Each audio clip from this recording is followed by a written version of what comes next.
Let me come close to you guys. Sexy time. Sexy time. Sexy time. A baby limits that, like,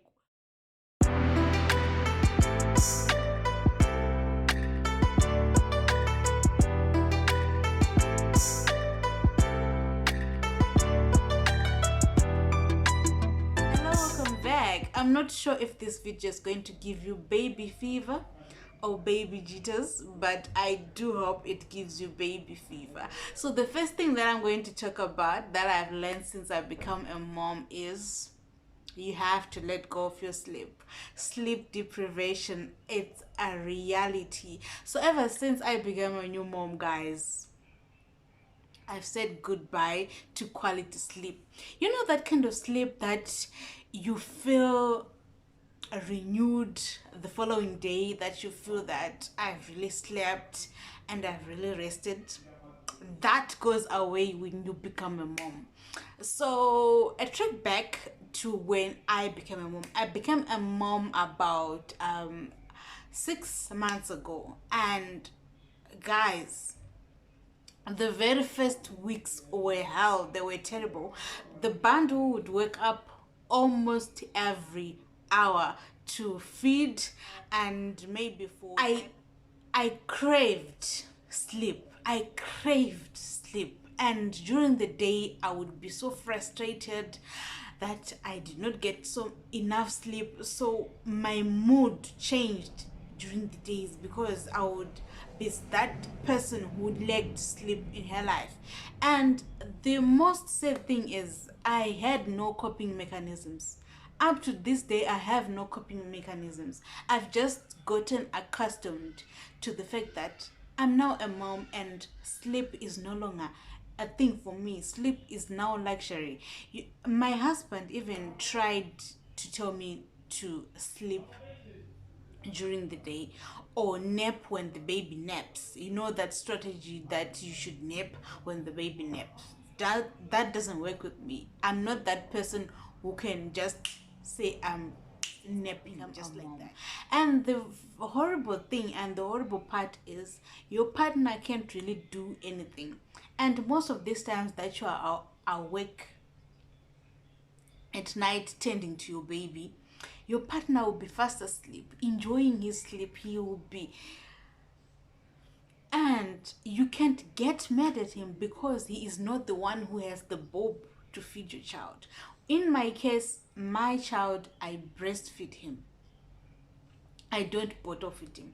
If I bottle fed, that would be different because I know that I would pump and then maybe the father would wake up when I'm sleeping to give his son some milk. But no, I breastfeed him. So he expects me, my baby expects me to be the one to tend to him when I do get up.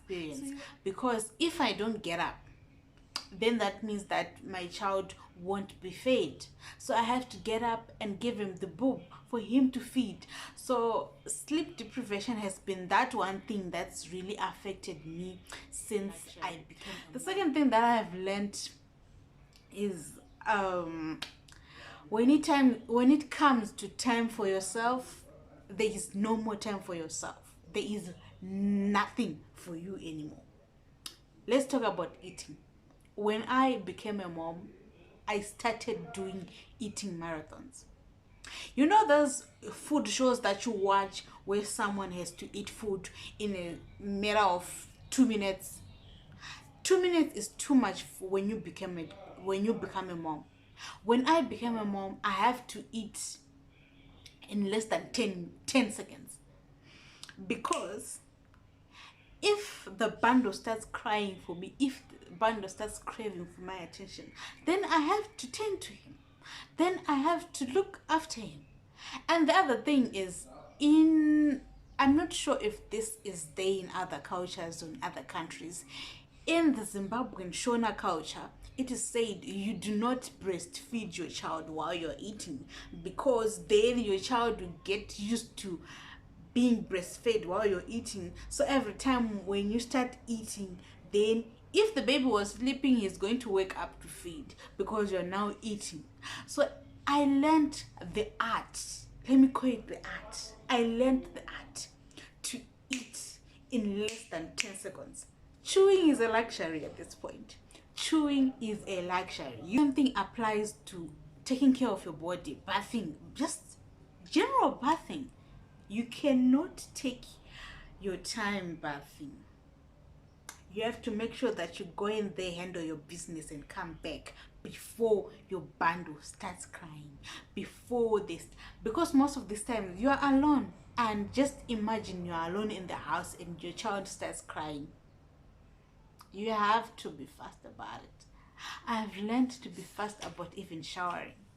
The very first day that I was alone when my husband was at work, I learned the art of putting my bundle in a dish and taking him with me to the bathroom. These days I can enjoy my baths because I can take, let's say, about maybe 5 to 10 minutes there in the bath, because I would have my bundle in the bouncer at the door of our bathroom. Since he can feel my presence, I know that he's not going to cry, because my son he's got his mind of his own. He wants to feel my presence. So as long as he can feel that mommy is close, then we are good to go. Yes. Let me come close to you guys. Sexy time. Sexy time. Sexy time. A baby limits that, like, bruh, did you come from wherever you came from to deprive me of my happiness? Like, what are you doing? What are you doing? Okay, the moment you and Hubs try to do something, the moment that you even try to get close to each other, it's like he is monitoring you to say, I'm in the room. What are you trying to do? What are you trying to do? Like, there was me and your father before you came, and we enjoyed some things before you came. So what are you trying to do? Why are you disrupting us? Anyways, guys, just know that when your child comes, when the baby comes, say goodbye to those quality times, those quality sexy times, because they go out the window, they fly out the window. The next thing that I'm going to talk about that I learned when I became a new mom is your child's poop is gold. It's precious. I remember the very first month, there was a time when my child went about 5 days without pooping, and I was stressed. I was saying something's wrong with my baby's digestive system. What's going on? I was googling stuff, and I even went to the clinic, guys. And the receptionist, they laughed at me, and she said, "No, that's normal. It's when the baby is trying to absorb everything and build his body. So you may go days without pooping." I was like, "Is that a thing?" Yes, it's a thing. You understand me? So that's another thing that I've learned since I became a mom. The next thing is, I learned that going out for errands is now the only me time that I have.